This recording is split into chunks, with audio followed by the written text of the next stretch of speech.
Lions Rock Productions. This is Jay Moore. This is Greg Cruz. This is Dan. This Stone. is Dexter from The This Offspring. is Nathan This East. is Sebastian Younger. This is David This Labb. is Stuart Copeland. This is Mick I'm Gillette. Krista This is Vernoff. Dr. Bob Greenberg. I'm Laird Hamilton. This is Rob Bell. Hey, this is John Leon Guerrero. Hey, I'm Mark Valley. Hey, and this is Pete A. Turner.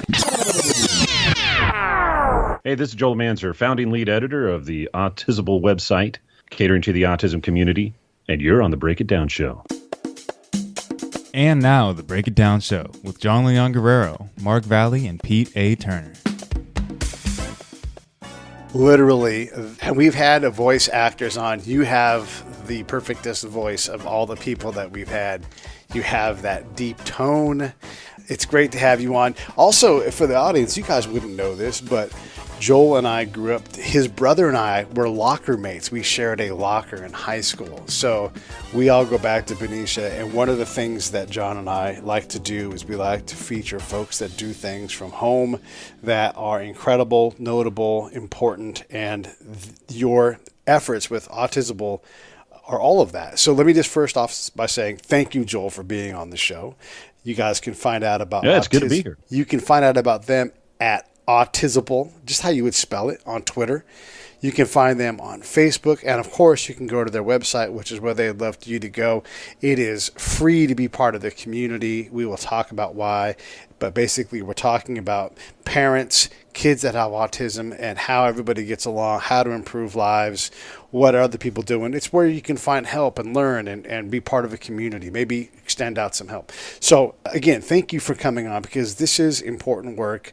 And as part of our charter here at the Break It Down Show is to try to find ways to help others, help one another, and once again, man, just thanks. And it's good to have a Benicia bro on. Us Benicia boys, we got to stick together. You know how it is. Oh, man, it is so good to talk to other people from the East Bay. It is good. Yeah. When did you guys move to Benicia? Was it middle school time? For my brother, it was middle school time. For me, it was elementary school. My first teacher in elementary school, a little plug to Miss Ross. Oh. Yeah, my third grade teacher. So that was great back in the early 80s. Yeah, that's fantastic. Miss Ross was my gateway teacher to Benicia as well.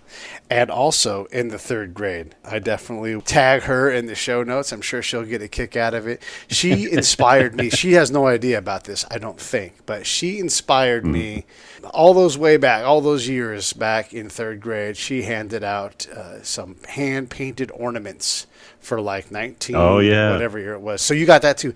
I have done that, not every year since, but I've at least 100 times I've given somebody a hand-painted ornament. And so her little gift inspired something in me to continue that tradition. And so Miss Ross, Becky, you get to know that your work matters a lot more than you could ever imagine. Oh, yeah. She, my first day of elementary school in Benicia, there was a fire alarm. And I was scared beyond my wits. Brand new school, brand new town, have no idea who I was in this community in Benicia. And I was beside myself, just sobbing. And I went out to the front of the school, sat on the thing. She sat out there with me. Nice. So, when you have teachers like that, you got to give them good kudos, because they just go above and beyond all the time. Yeah, no, she's fantastic, and instilled in all of us, what all teachers do, that wonder, that inspiration, those things that stick. Where do you think, apart from being a parent of a child with autism, where do you think you got, because there's a million parents out there that don't take on the load that you take on. When did you get the affliction of saying, I think I need to do this? Because that's not common, man. You mean about needing to do Autisable? Yeah. The reality is that I didn't want to do it. That's the funny part. It's, how sometimes things are thrust upon you and you don't have any other fulfillment but that just to do that. Initially, I didn't want to do that. I didn't want to head up a website that catered to autism. But what I found is that the more that I networked with people and the more that I got involved in the autism community, the byproduct of that is I learned more about my son, about who he is, what he's about. Now, for those that don't know, welcome to the show on this. The aspect of who my son is that he's 14 years old. He's essentially nonverbal or preverbal. So imagine trying to figure out what color is his favorite color. I don't even know to this day what his favorite color is. However, he has been able to communicate to us in multitudes of other ways, not always verbal. But I wouldn't even have my eyes open to that unless I learned from people who are autistic and also from other parents and professionals and from organizations that I've networked with. So it's been a true blessing to be able to be connected to the community that way. Yeah, that's powerful. And what I'm going to try to say this the best way I can. My eloquence is starting to fail me here, but what a fantastic thing to have to endeavor. To be able to have the gift that this kind of parenting is, but also the burden of having this wonderful opportunity to get to know someone without the normal means of doing it, and just the work that comes from that. It's clearly it's a passion, it's a love, and those things often, it's hard. Life is hard, but here you get to learn a whole new world. And man, I dig that. Tell me a little bit more about what you guys do with the website, with autisable.com. Oh, okay. Well, the website itself originally started off as part of Zynga.com Incorporated, out in New York City. And this was prior to Facebook really making it big. And Xanga was, Xanga was kind of like where people would connect, they would blog. A lot of people would say, oh, that's the emo website, the very emotional, the type of stuff. But out of that website birthed Autisable, the niche blogging site. And the team at Xanga, I talked to the president and the CEO, and I said, hey, I'm interested in learning how you guys do your stuff, dealing with community websites and things like that. And they said, well, what do you want to do? What do you want to talk about? And autism was near the last on the list. It was, as I said before, it's not that thing that I wanted to do, but I put it on there. And I decided, hey, if that's what they choose, that's what they choose. I'm just keeping my mind open. Within a day, they came back to me and said, hey, Joel, you want to talk about autism? We'll set up the site for you. We'll do that. And as we're developing the site and we're coming up with what it's about, really it's about connecting the autism community. You have all these organizations, these nonprofits that work extraordinarily hard in their areas, but they don't really, the smaller ones, especially the local ones, really don't have a budget to share what they're doing. And as the autism community over the past decade has essentially grew up, blown up in terms of the numbers, back in the 80s, it was like 1 in 35,000 somebody would be autistic. Now it's 1 in 64. So when we're looking at that, you have an extremely small community initially. Now it's blown up. And so you have people that have various viewpoints on just how to say something. The nomenclature within a community can be very diverse, like describing the same thing.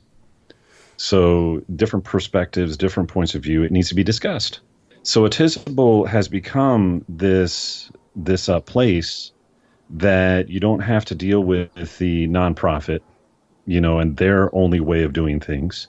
You don't have to deal with just the parents and their thought process. You also have the autistic community and their input and their insight, which is very important. And all these people need to come together. And this has always been my mindset. They just all need to come together and just talk. And I was contacted by reporters over the years, and their big thing to me is, so what's your stance on vaccines?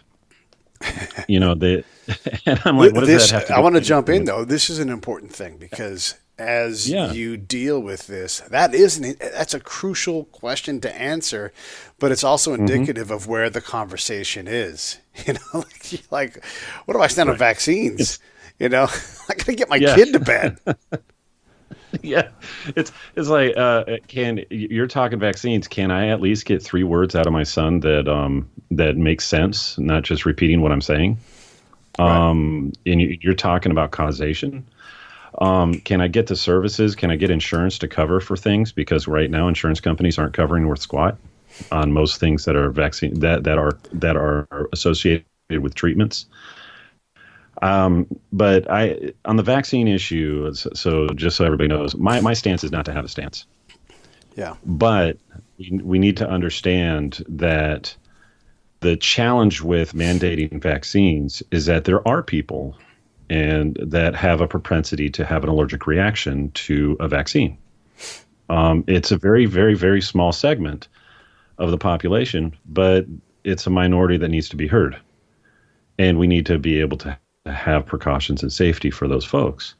But that's as far as I'm going to go with it. Vaccines ultimately are safe, but we need to make sure that we're addressing those issues appropriately. And I'm open for discussion on that. Sure. However, when people and reporters start talking to me about that subject matter in parallel to autism, the reality of it is that subject of vaccines takes over the conversation, and we're off topic of autism. Yeah, that's a challenge for sure. Because you're trying to you have to deal with it. You're not should kids and parents deal with the vaccine thing. That's really not your endeavor. As you said, there will be, and there always will be. Joel, we know this. Life is not binary. Oh, yeah. It's not good or bad. It's not white or black. It's, if all of us get vaccinated, most of us will be fine. The vast majority of us will be fine.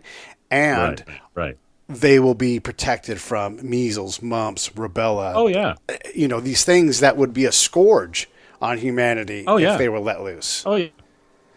Oh, yeah, absolutely. The challenge is that, when I have a reporter that wants to set up a time with me to talk with me and have an interview with me, they're under the guise initially of talking about autism. And the very first question that they ask is, what's your stance on vaccinations? Yeah. My response is, I thought you were going to talk to me about autism. So I want to make sure that your audience and everybody understands that out of 6,000 articles out of Autisable that we originally had before I took ownership of the site and we lost some content, less than 20 articles were highlighted that were focused on vaccines that were submitted by other members, that were submitted by bloggers. So let's put all of that in the rearview mirror, though, really, because I don't want to be sidetracked by vaccinations any more than we have to be. We've made the point that that's not what you're here for. So let me ask you this. I'm going to have you do my job for me. What's the question people should lead with you? What services are available for autism families? How can we be able to help locally? What are the challenges with insurance companies that you're having? How can we be able to resolve that? It's not about causation. Causation is going to be discussed and researched, and that's always going to be the case and should be a priority on dealing with causation. But that, as a parent, yeah, great. You're going to talk about causation. Can I get services for my kid that this is going to be a lifelong thing for him? This isn't something that he's going to grow out of. You don't grow out of autism. It's not a disease that you grow out. It isn't like asthma. I grew up with asthma. It isn't like, oh, I'm going to grow out of asthma. No, autism is a lifelong thing that you have to, with early diagnosis of that, you can be able to prepare the person for their ability to be able to make a contribution to society. When I'm asked that, what should the topic should be, the reality is, okay, well, in the state of Virginia, there's what I call a catch-22. And I've shared this, and I don't know how true it is now because we ran into this like a decade ago, but it was a catch-22. The only way that we could have insurance cover any treatments is if my son went to a clinic. Now, my son would have a prescription from a doctor for 32 plus hours of occupational and or speech therapy to address. A medical professional said he needs this treatment. He needs these therapies. Well, the only way insurance companies would pay for that is if it's in a medical facility. Well, the irony is that the speech therapy or even ABA therapy, let's take ABA therapy, is not considered a medical treatment at times. At the time my son was dealing with it, it was considered, you go into a clinic, you get ABA therapy, but it's actually more educational when it deals with somebody who's on the spectrum. And when you're talking 32, 40 hours of ABA therapy in order to help, the individual become a contributing member to society, they have to essentially go to school, a school that specializes in that endeavor, that has trained professionals in that endeavor. Those private schools or those people, well, that costs a lot of money. So you're talking, you're paying. We ended up pulling our son out of public school and put him into a private school, and you could pay upwards in this area around $1,000 to $3,000 a month for that level of education, and it has to come out of pocket because insurance isn't covering it. So now where you're running into is you got insurance that isn't going to cover it because it's not provided at a clinic. Clinics will only operate, clinics that are associated with hospitals will only give maybe 8 hours a week on that topic, of which the doctor said 32 plus hours is required, from a prescription, and insurance isn't touching it. Yeah. So the question I have is where are the services that are affordable, that insurance can cover, that we as parents can be able to go, finally, not having to work overtime, we're not having to, cry and complain to fight for these services to help our kids. Give me an idea. So that's I like to think in terms of geography, to think about things like the size of Texas, like a country's the size of Texas. I can handle that. Mm-hmm. When you tell me that 1 in 64 people are being diagnosed as being somewhere on the spectrum, is that number getting worse? Are we getting closer to 1 in 32, or is that number pretty much holding at 1 in 64? That's my first question. I believe it's about 1 in 54 for boys. Okay. So I'm pulling up a calculator right now, so we're gonna have a little bit of fun with math. Yeah, I know I'm not a math guy. So you're talking 1 in 54, or about 1 point. Well, it's like maybe 1.85% of the population. Okay. Let's just round it up to 2%, because you're talking people that go undiagnosed. But is that number holding, or is that number getting bigger? That 2%. That 2%. Are we getting a better grasp of what Asperger's and autism is? I think it's starting to. Yeah, I think it's starting to level off to some extent. There were some studies in other countries that people have cited to me. No, it's going to be more towards the 1 in 36 by the time the dust settles. Okay, so let's just say 1 in 36. This sets up my next question, and I think that's a reasonable way as we learn. Like, you know what? You're not just weird. You actually have something that we can deal with. I can definitely see that happening. So let's just take that number 1 in 36. What other things are as common as that? Like cancer is 1 in, say, 6, right? I mean, obviously, but we know all kinds of people that have had cancer. How common is 1 in 36? What are some of the? Do you have any idea what other afflictions, diseases, disorders occur at that rate? I do know that. If you're gonna take it around 2% of 325 million here in the United States, fair enough, right? Yeah, so that number is affecting an exponentially larger number because there's you and your wife and any siblings. Right. As far as people that are actually have the diagnosis, you're like 6, maybe 7 million people. Right. And then you have the parents. Right. That parents and caregivers, and there's a lot that are single parents, associated with that. So just double the number on a conservative level, so 13 million people. Yeah. Heck, I was going to go 20. I was going to say every kid's got 2 parents, and if there's 7 million kids, there's 14 million or so caregivers. Yeah, and then you have the support structure for those people. Yeah. The professionals, the doctors, the therapists, and all that. So autism on a conservative level somehow impacts out of 325 million people in the United States, and I'm using that number based on something I saw online on Wikipedia. I guess that's the latest population. Talking like 30 probably around 25, 30 million people that are somehow impacted by the diagnosis. Given a large number of people that have some kind of tie to autism, it's one thing for the child that has it because they've got to, deal with it. But yeah, like you are an extra parent. And I don't mean like there's two of you, but you are doing the work of two plus your spouse and whatever the case is at someone's home. There's a lot of dedicated, direct. When a parent raises a 3-year-old, you are focused on that 3-year-old. You have to always pay attention. That's harder parenting than say when your kid is 36 years old.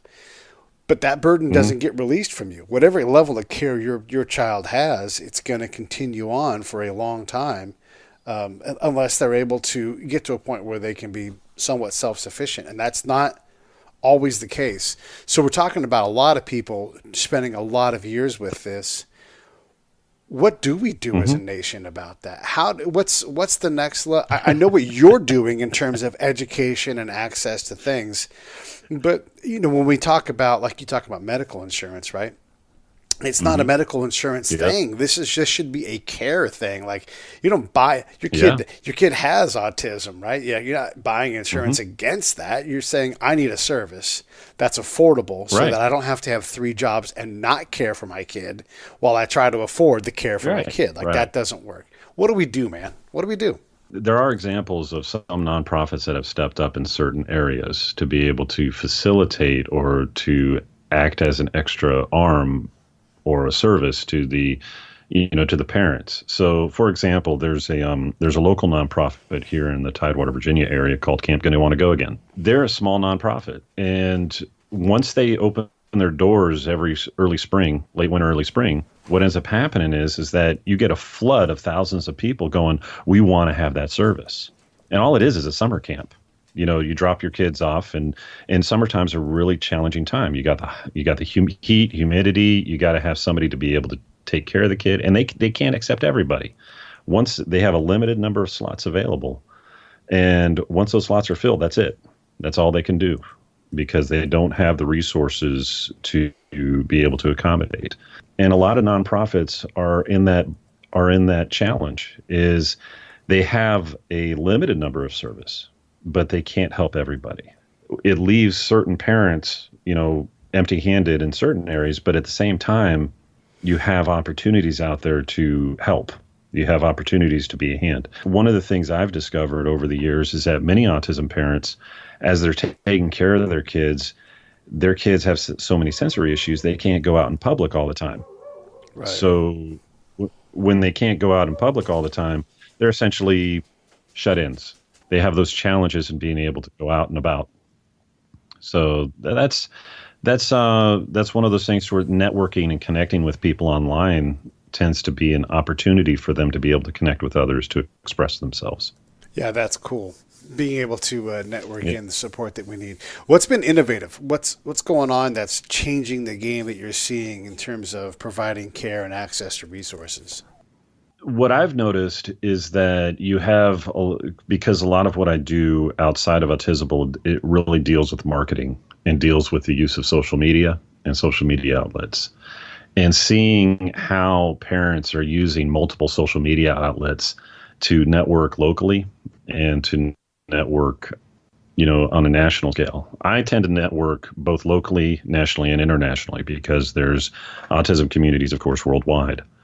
And so there's what I find is that when, for example, there's a Staffordshire autistic community nonprofit out in the UK, and they do a lot in the United Kingdom to help out the autistic community and families out there.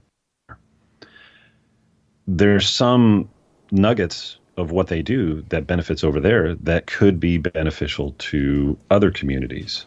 So, for example, last week I was talking with a nonprofit that caters to training first responders on, how to respond if they approach somebody that they believe might be autistic. That's their whole goal. Their whole mission is to train first responders, especially the police. Well, I put that person that leadership in contact with another organization called Project Lifesaver International, who I've worked with personally over the years. And Project Lifesaver International has technology that deals with elopement. And they also train first responders on how to deal with autistic individuals and also older adults suffering from dementia or Alzheimer's. And so they have technology that deals with tracking technology. So, you have somebody with dementia or Alzheimer's or even autism, they may have a tendency to wander just by themselves, and they can't communicate well. So putting these two organizations together, just connecting them and saying, hey, you guys need to talk. You guys are, kind of reaching the same areas.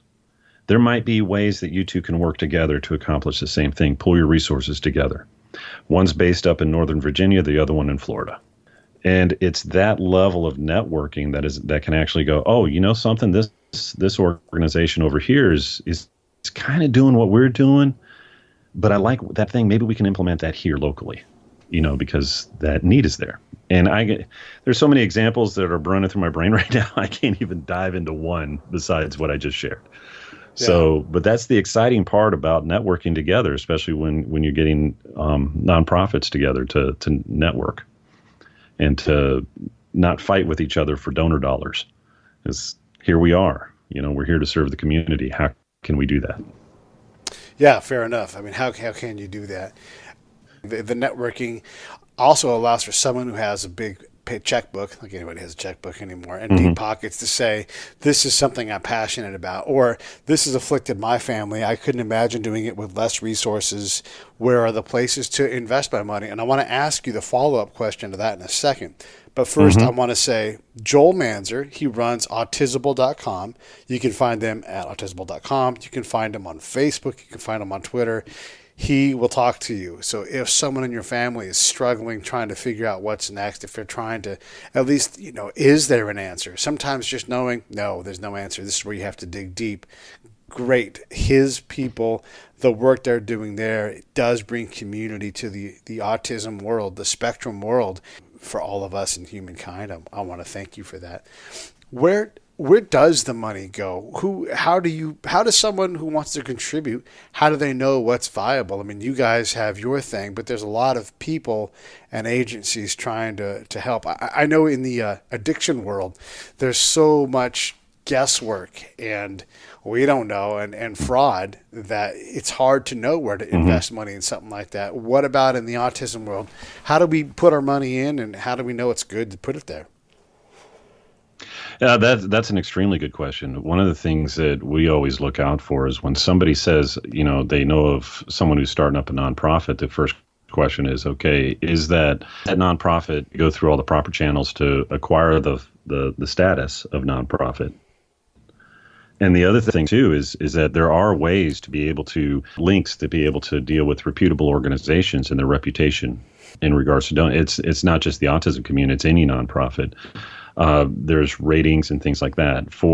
In the nonprofit world, one organization that deals with, like, let's say Christian organizations, Evangelical Financial Accountability Association, EFCA, what that organization does, it says, okay, these nonprofits that facilitate these services, they have third-party accountability for the finances. This episode of the Break It Down Show is brought to you by Lions Rock Productions. That's us. We publish, evaluate, and develop podcasts just like this one, consult others to build their own, and create associated content and content marketing strategies. So if you're launching or expanding your social media presence, your business or your personal brand, or if you just want to take your media presence to the next level, reach out to us on Twitter at Pete A. Turner or at JohnLG69 at the Break It Down Show. There's 1,000 ways to get a hold of us. Now enjoy the show. And there's ways that you can be able to look that up and be able to say, hey, this is what they're doing. Then you have smaller nonprofits that haven't reached that yet, but they do have a nonprofit status. They have their tax codes and all that type of stuff that says, yeah, I'm a nonprofit. Here's my nonprofit ID. Those are the ones that, as you work with them and as you get to know them and you start gaining their trust, and vice versa, they gain your trust, then look at donating there locally. But there are a bunch of nonprofits, I think, just in the Tidewater area and in Benicia and Hampton Roads and also in San Francisco Bay Area and in LA. There's thousands of nonprofits in those regions. The question's going to be is who's helping you the most, who's helping your friends and family the most. Investigate that, and then if you feel comfortable, then donate. There are shysters out there. I ain't gonna say, hey, it's all roses. It's all good. But there are people who have good intentions out there. But the reality of it is take a look at the history. If it's, there was a lot of flack by a national organization and how much was actually going to services, and most of it was going to their marketing team, and most of it was going to their upper echelon, to their board, and to their executives. Ask those questions, figure out where the money's going to. And if you're not seeing the money's going to what you're expecting it to, then don't donate anymore. Right. I mean, it's simple as that. Let your dollars do the talking. Yep. Give me an idea what medically is out there. I know we do a lot. So on my other show called Popping the Bubble, we cover a lot of technology topics, and those topics, the medical community is making large strides towards cures and relief and that kind of thing. What do you see out there in terms of autism and people on the spectrum? The medical community is actually, through their research, they're discovering ways, especially with brainwaves and stuff. A gentleman who has Asperger's, John Elder Robinson, he's one of our members on the site, and he has his own blog. And he's talked about getting some procedures done on him that have actually helped him. It's like magnetic therapy or something like that. I don't know the exact name of it off the top of my head at the moment, but he's talked about that level of therapy that he was trying out and seeing if that might be able to help him. Carly Fleischman about 2-3 years ago or more, forgot exactly when, but a while ago, she got a form of electric shock therapy. But it's a specific procedure that is highly targeted. It's not what you see to where you're given the whole body an electric shock dose and really shock to the system. It's specific. It's targeted. And she opted to actually do the procedure. And she did the research and she made the choice. And people can go to her Facebook page and go back a few years and see, the family's response and all that. I won't go. That's their story. There's therapies and stuff because there's a statement in the autism community that essentially says if you meet one person with autism, that's it. You met one person with autism. There's people that are verbal. There's people nonverbal. It's not a linear type of thing. Oh, he's high functioning or low functioning. It's more of a spherical type of dynamic of where somebody could be, quote unquote, labeled somewhere on the spectrum. And with the diagnosis comes all these other things that go along with could be issues. Like, for example, I use our son as an example because it's a very common issue within the community. Sensory issues.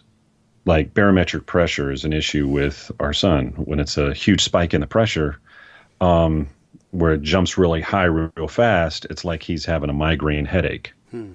So how can we be able to mitigate the pain associated with a migraine so he can be able to accommodate his actions better, how he can self-regulate? It's kind of like you going around with a severe migraine and somebody says, so how's your day? And you really just want to throat punch them. Right. Because you're hurting. Yeah, right. Totally. And you can't express it. Makes sense. So, so there's a lot of ways to mitigate, but it isn't dealing with his ability to talk, but it is being able to help him self-regulate his own actions so he's not punching holes in walls. Right. Or he's not getting physically aggressive because he can't communicate effectively like we understand him. So those types of things really is kind of more or less putting a Band-Aid on a situation or helping to mitigate certain issues, but it isn't addressing the core of the challenges of somebody with autism, especially where my son's at. Mm-hmm. But people that are more Asperger's, there's other social cues that they need to, pick up on, learn. And every person's different, so you got to take them as they are. You got to take each individual. And I think that's the biggest thing I've learned in the autism community is the concept of somebody being labeled autistic is really a misnomer, because as we, here on the Break It Down show, breaking it down to the nuts and bolts, we're all different human beings with different perspectives, and we need to take each other at that level of face value and then go from there. Right. Rather than saying, oh, they're autistic, I got to treat them a certain way. Oh, they're autistic, they got to treat them a certain way. No, he's autistic, yeah, but these are the reasons why we approach these things, is because part of it's his autism, part of it is he's just a teenage boy. How do you sort that out, though, as a parent? I mean, when you're sitting there and you're looking at someone that's punching holes in the wall, I guarantee you a lot of people that have listened are like, yeah, either they've done it themselves or they're a kid. You can have kids that are quote-unquote normal, and like, I raised all 4 of these kids the same and have 4 completely different outcomes. It's not the parent, it's the science. So you're laughing. So tell me, fill us in on the joke, because I know this stuff is crazy. Oh, man. I was on the phone with my dad one time, and I kicked holes in walls. Right. And I told him, I said, yeah, I got some drywall to do. And he just starts laughing at me. And he goes, yeah, I can't tell you how many times with you boys, I replaced drywall. And I was like, yeah, it's coming back to haunt me, type of thing. That's why I'm laughing, is because, what you like, it's the mother's curse, when you get older, yeah, you're going to have kids just like you. That's what your mom sounded like? Yeah, no, that's when just. You get older, Joel and Steve. When you get older, you boys. You boys, when you get older, you're gonna be just. You're gonna just be just like me, and your kids are gonna be just like you. Samantha, will you hand me a sarsaparilla? I'm thirsty. Yeah. Yeah, pretty much. The difference is we've identified most of it, whether or not it's dealing with his autism or whether or not it's just him being a boy, being a 14-year-old kid.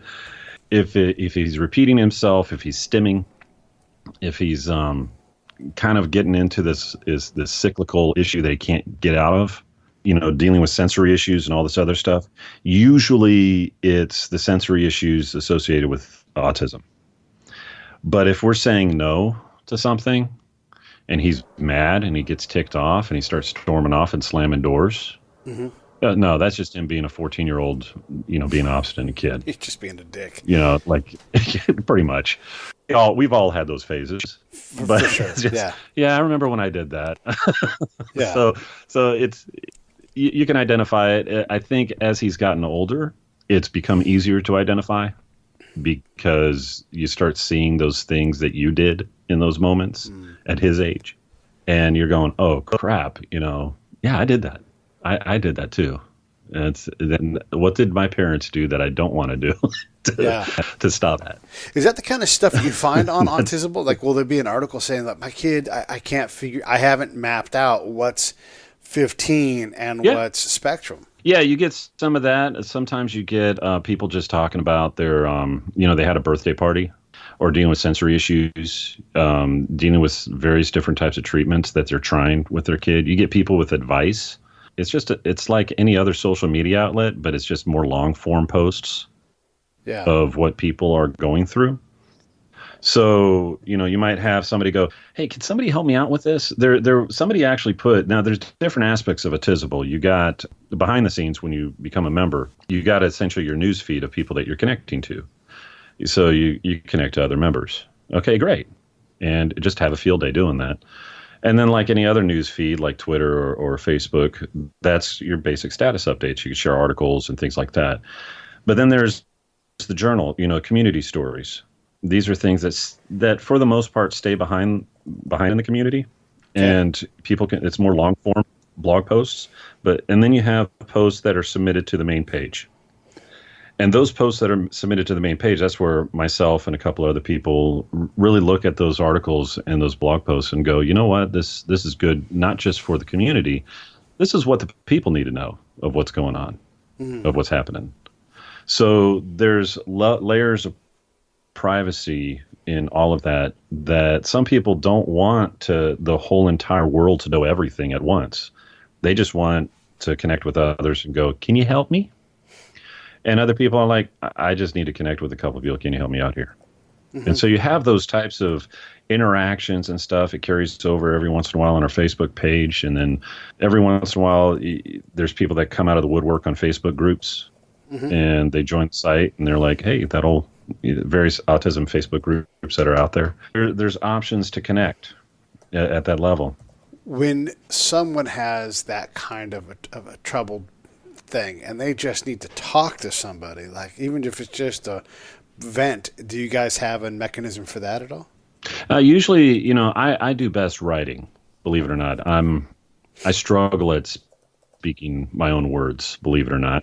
I tend to ramble because I'm searching for the words as I'm talking.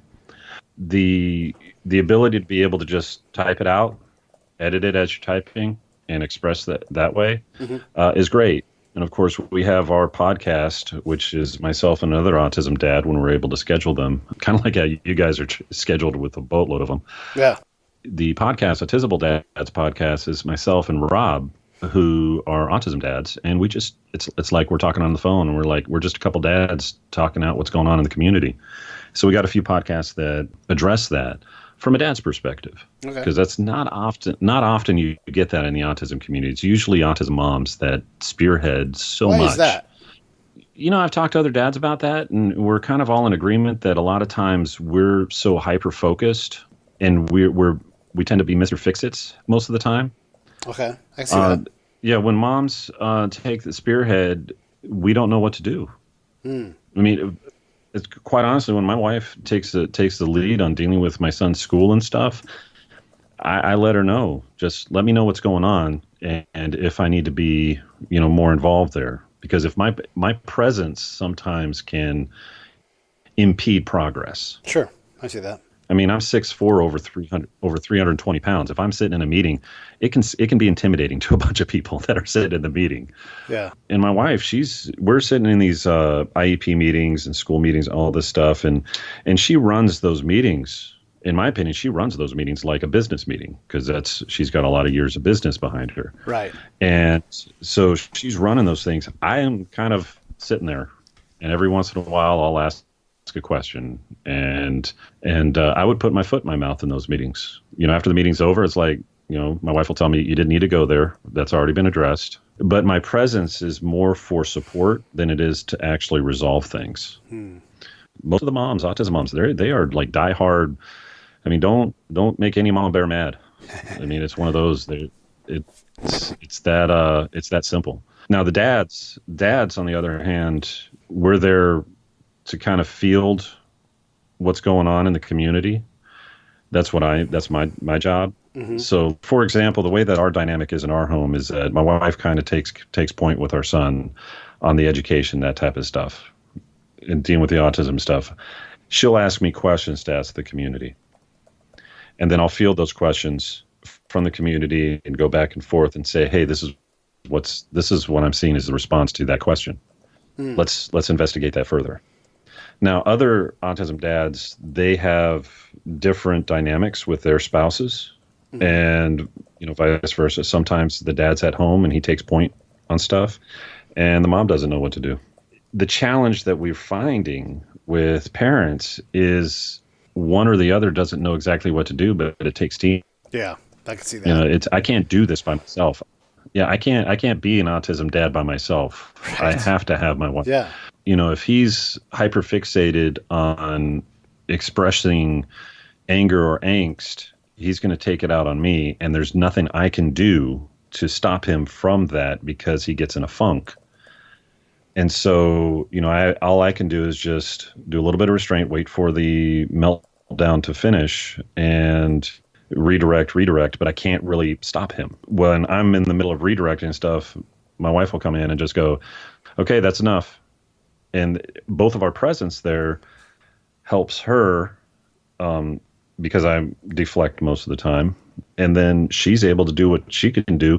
And he just looks at her and goes, oh, snap, mama's here. Yeah. And he'll go sit down and we'll put the blankets on him and he's calm. For some autism parents, that's the norm.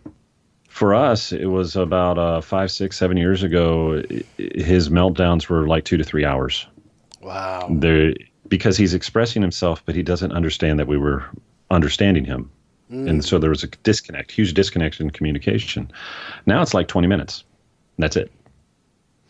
And he runs upstairs and he'll go lay down and he'll ask for blankets because he knows that that's going to be a comfort to him. Right. But that's our dynamic. That's our situation, our challenge.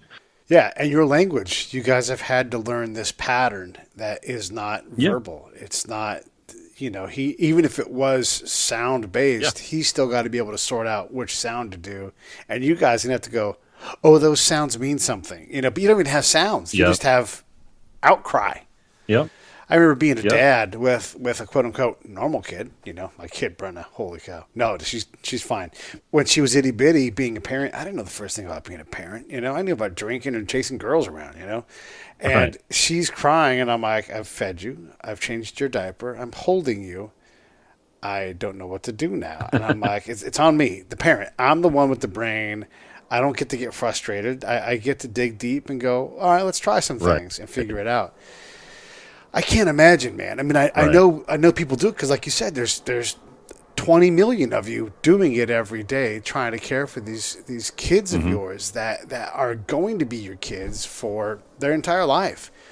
Wow, I appreciate that struggle. And again, life's hard. Everybody has a struggle, but it's heavy to think about that much work instead of doing something else you might do, and then to not have support from the government. And I'm a small government kind of guy anyhow, but I have time for that. I have money for that to help out because if mama's by herself, hey, she's got to pay for these things. Someone's going to have to help her, and everybody's got a couple of bucks for that. So yeah, it's one of those things. It's one of those things that people understood. My wife actually said it best. People just don't understand unless they're in the thick of it.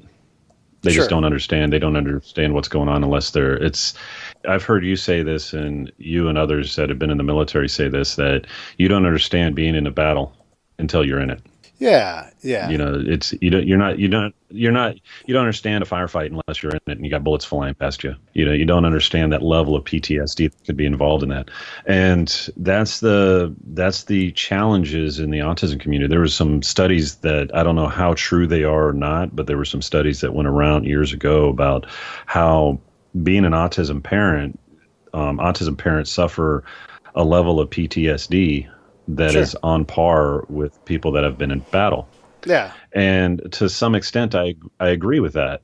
You need to have respite. You need to have, people to help you out and say, hey, dude, it's okay.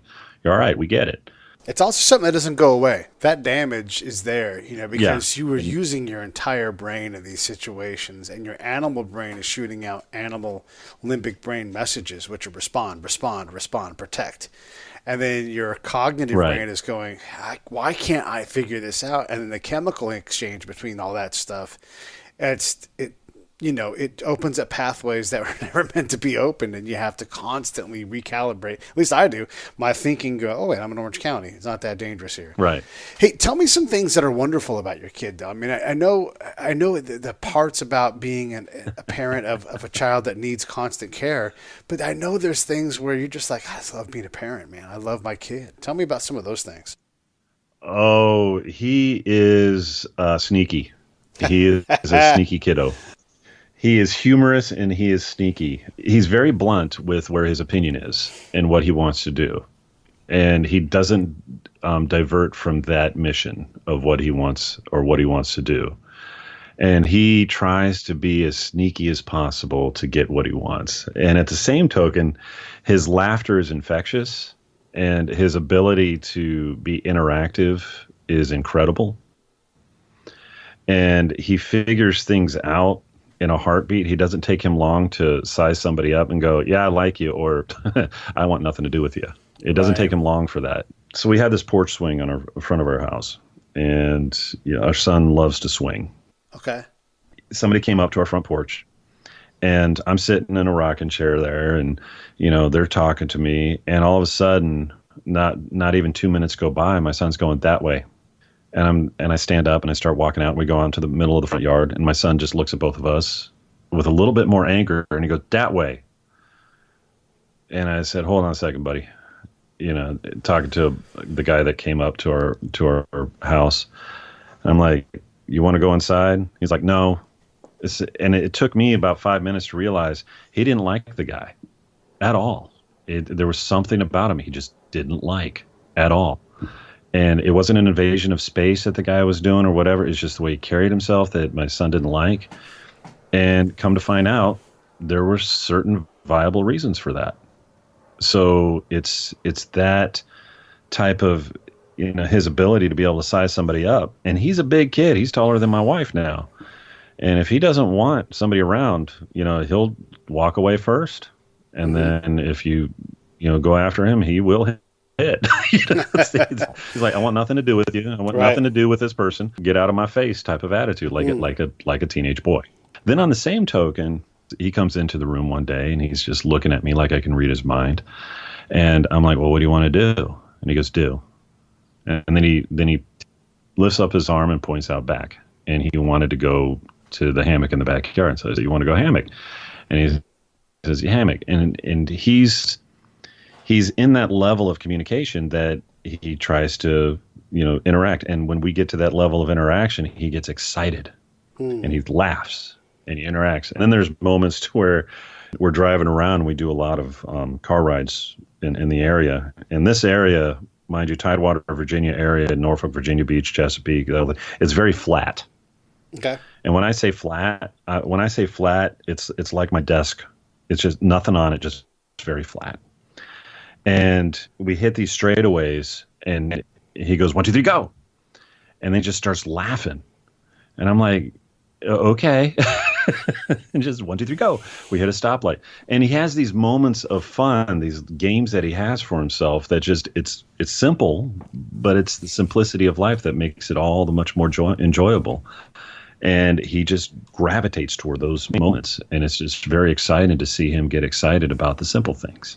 I'm excited about what you guys are doing, man. And to hear you be a parent and talk about your kid in such a loving way, to provide this service to all those parents that are out there searching, wanting to help. It's one thing to need help. It's another thing to accept it. And it's a whole other thing to know what to do, how to help. So the resources are autisable.com. or at Autisable, or on Facebook, Autisable. You're Joel Manzer, and this is what you do. I mean, you are a parent of an autistic kid, and you are sort of marshaling the entire community for all of us here in this nation, whether it's in Tidewater or anywhere in the nation. You guys are a resource for anybody, and for all of our people that live outside of it, because we're a worldwide show here, Joel. We talk to people in Japan. What's up, Japan? We talk to people in Estonia. So all of you folks know that there is help. It's on the internet. You can find resources, and it doesn't have to necessarily be a local thing. Joel's got help for you, even if it's just right there in your computer screen. Hey, what kind of international questions do you get? Who reaches out? Sometimes I get folks from Australia. Hello to everyone in Australia. The UK, Ireland. The questions that I usually get is, why aren't there more services? They hear about what the autism community doesn't have in the United States. Yeah. And that saddens them, because it deals with, certain healthcare options and stuff. And that goes back to a whole nother discussion we could have. But there are ways and stuff. Most people are just like, I just need to connect with people. How can I do that? And, I don't have all the answers. And there may not be people that have the answers. It might be the people that join the community, after listening to the show, that they go, hey, wait a minute, I've been through that. Here's what we did. Right. So it's that level of excitement that I get when I get a message from somebody who's autistic that started with us back in when we, like 8.5, 9 years ago. And it says, Joel, Autisable helped me.